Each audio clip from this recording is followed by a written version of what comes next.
Une couturière nigériane a mis la main sur le plus grand trésor de l'Afrique de l'Ouest. 1 milliard de barils de pétrole. Ses armes? Une promesse faite à Dieu. Genèse et génie. Imaginez, vous êtes une fille parmi 52 enfants, née le 15 juillet 1951 à Ikorodu, dans l'état de Lagos, au Nigeria. Votre père a 8 femmes. Dans cette famille, votre voix ne porte pas.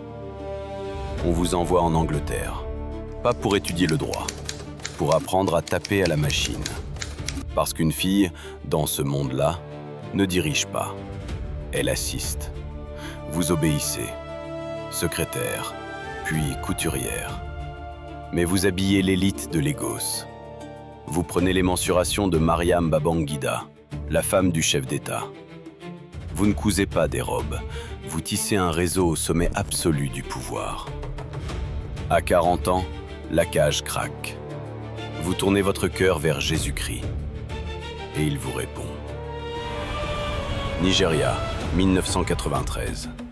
Folorunso Alakija dépose ses ciseaux et demande sa part. Une licence pétrolière.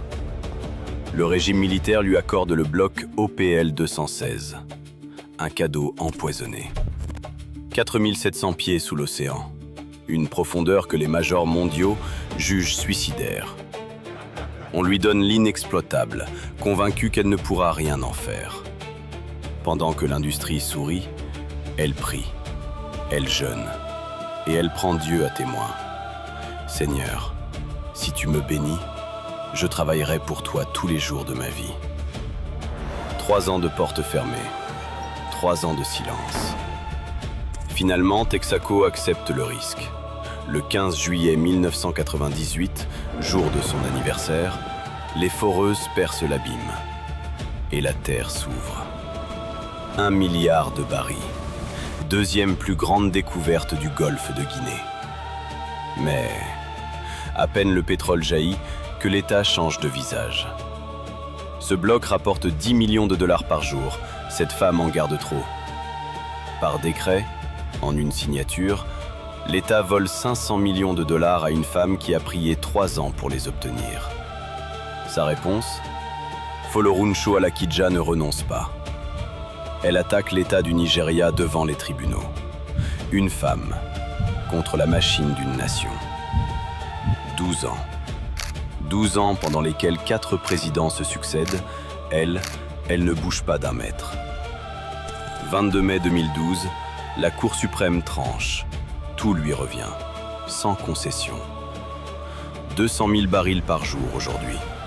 Première chancelière féminine de l'histoire universitaire du Nigeria.